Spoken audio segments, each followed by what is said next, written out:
Nouveau tutoriel SolidWorks ayant pour objectif de vous montrer comment nous pouvons présenter, réaliser des mises en plan de sous-ensembles cinématiquement équivalents, description sommaire de la démarche.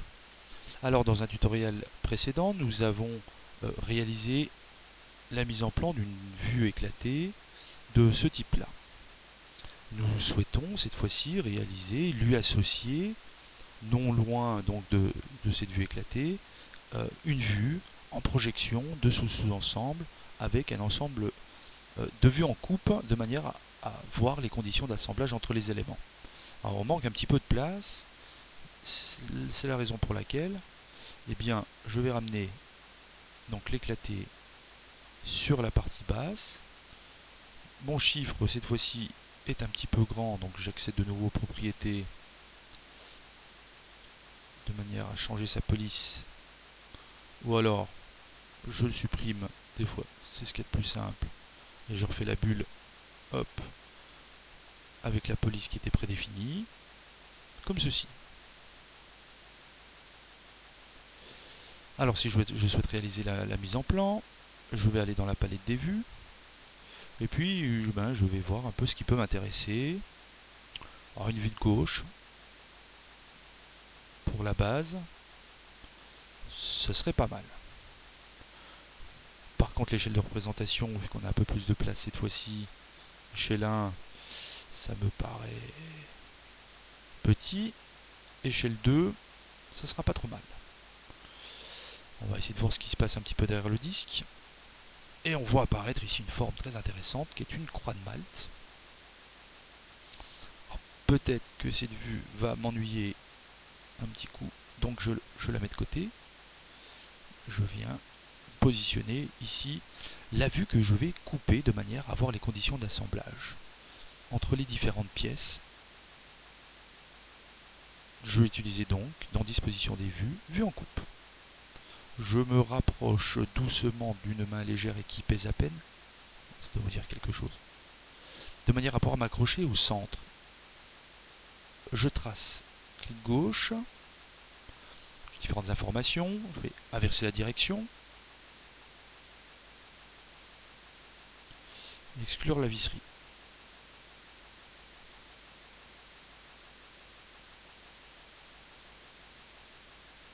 Oups, je ne sais pas ce qui s'est passé. Je recommence. Je vais enlever ma trace. Vue en coupe. Trace du plan de coupe. J'inverse la direction. La vue en coupe est toujours dans la continuité du sens d'observation. La flèche nous indique que la vue en coupe est de la gauche vers la droite.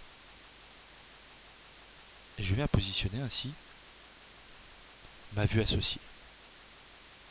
Je vous rappelle, petit conseil, sur une coupe, nous ne mettons pas des traits interrompus fins, car ils n'apportent pas grand chose à la lisibilité.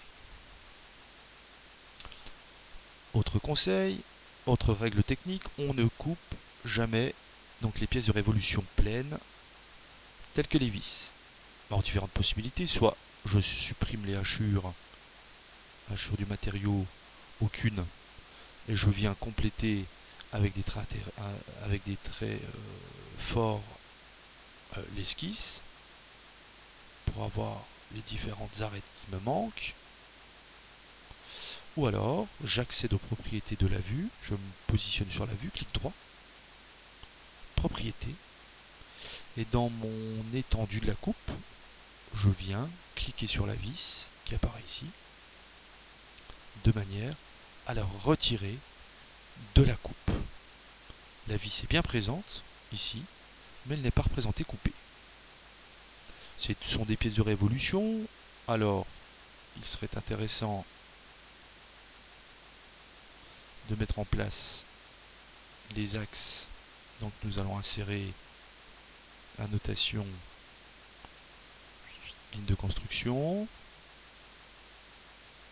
Je viens mettre mes lignes de construction de cette manière-là, ou alors directement dans esquisse, ligne de construction, On vient de tracer ainsi la ligne de construction.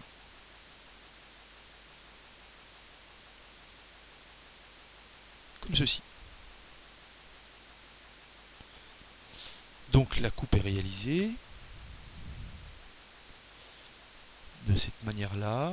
Si nous souhaitons avoir des détails un peu plus importants au niveau des différentes conditions fonctionnelles d'assemblage, je vous conseille dans disposition des vues, vue de détail, petit effet Jamy, hop, on a une vue de détail que l'on vient mettre de côté. On change un petit peu l'apparence de manière à visualiser éventuellement donc un jeu fonctionnel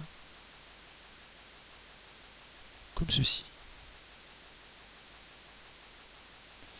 Par ailleurs, d'autres informations, nous voyons ici un méplat qui n'apparaît pas ici. Alors, n'hésitez pas à utiliser des vues en coupe, même sur des coupes partielles.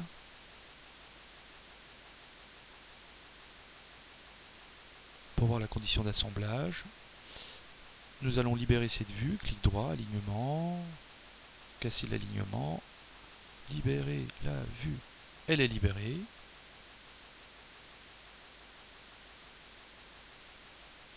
Hop, vue de détail comme ceci. Peut-être y a-t-il également, au travers de cette vue, petite coupe partielle, des informations qui peuvent être intéressantes. Et oui, nous avons bien une forme carrée qui n'apparaissait pas sur d'autres vues, avec des jeux fonctionnels qui sont nécessaires. Libérer la coupe E, on libère la coupe E. Clic droit, propriété. Non, c'est pas du tout ça. Clic droit, alignement, casser l'alignement.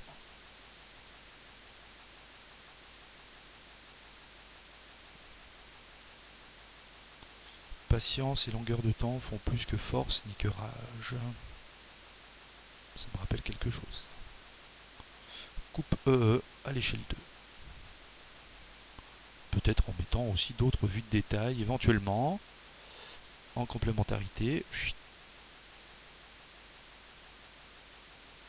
On va mettre ici donc la vue en éclaté. En information supplémentaire, lorsque vous allez imprimer votre document, vous allez déjà faire un premier test, parce que bien souvent, lorsqu'on imprime un document issu de SolidWorks Education, nous avons un SolidWorks Education qui vient s'inscrire là au milieu. Alors peut-être est-il bon d'anticiper et de décaler un petit peu l'élément.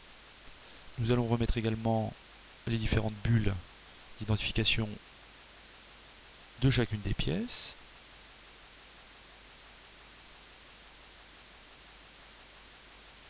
Alors, il n'a pas reconnu évidemment parce que j'ai pris la vis. Supprime et je reprends